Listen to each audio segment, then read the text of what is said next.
I want to talk about your relationship to how you view your success, right? And this is definitely going to be geared more towards like a spiritual perception, right? I know that there's a lot of people in this world, right? When someone overcomes a lot, it's like, oh, how'd you get there? Oh, well, God made it possible, right?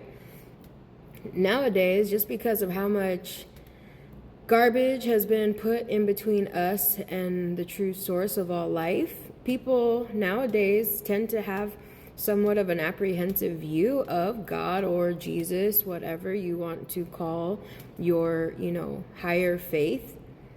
But I think there's something we can all resonate with, right? Which is truth, love, and light. I want to make it clear that, like, for me, right, when I made a lot of progress, I have a little brother who has a little bit different beliefs than me, right? And he's got his reasons because of how he had to grow up.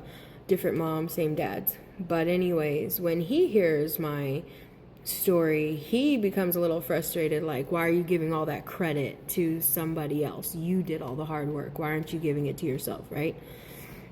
But the truth of the matter is it's a partnership. You know what I'm saying? When I started my healing journey, I didn't know what it was going to take. There wasn't a curriculum, an outline bullet point of these are the things you need to do to reset and rebuild your foundation. I literally woke up every single day just knowing that I wanted more and that I was going to do the work, right?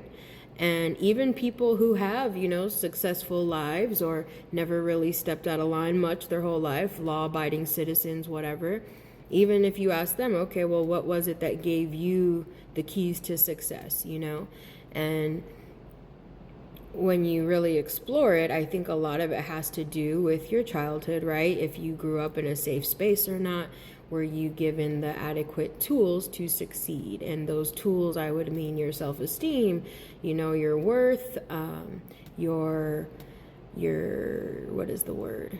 Your discipline, you know what I mean? And your consistency and your drive and your motivation. Those are all key things you should focus on instilling in your kids. And when you don't get those things, you kind of, you get fucked over out the gate. No chance. No. But there's also lots of resilience factors, which they don't talk about that enough for people who grow up during hard times.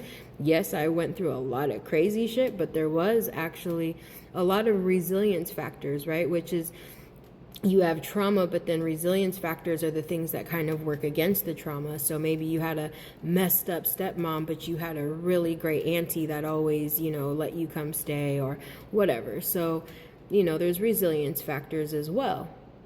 But it is a partnership. So like I said, yes, I have to make all those choices to want to be there in the first place.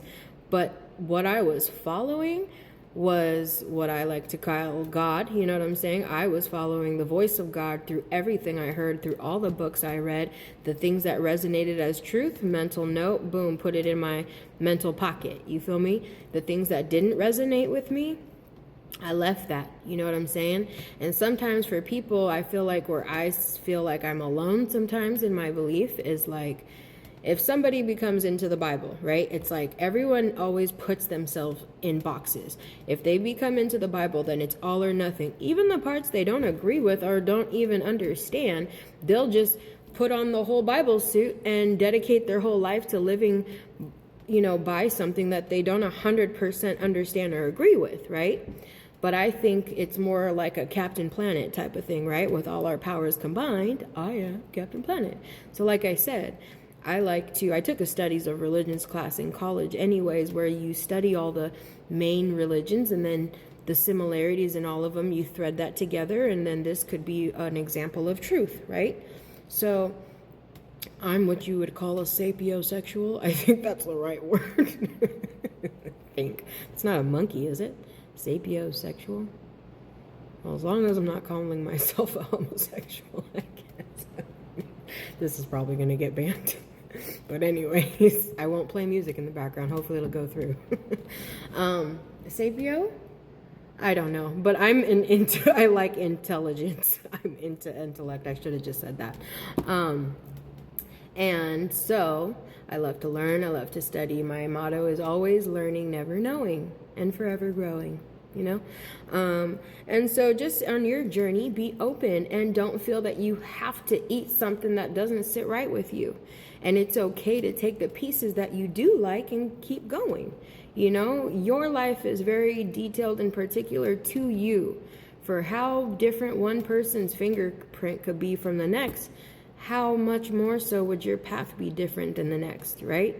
So I would love to tell you guys that along your journey, don't be so inclined to try to find a lane that you can fit in. Be more focused on creating your own lane.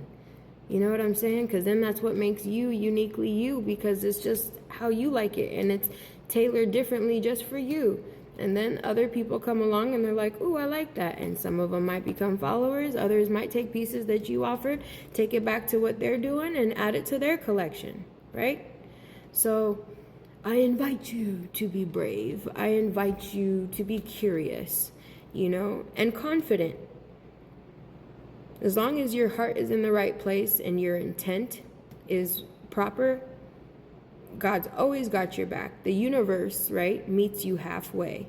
God, light, love, truth, whatever you want to call your higher source, it meets you halfway. It doesn't give you what you want, gives you who you're being. Write it down, because these are keys. And the more love you show yourself, the more love the universe shows you. And learn how to listen to God in the loudness, not just when it's still and quiet. Because let's be honest, if we're all waiting for still and quiet, we might not ever hear him. I had to learn how to listen to him in the chaos. You feel me? You're talking about something that's real, and then boom, an ambulance goes by. Loud ass sound. That's confirmation, you know? The universe is a lot cooler than we give it credit for.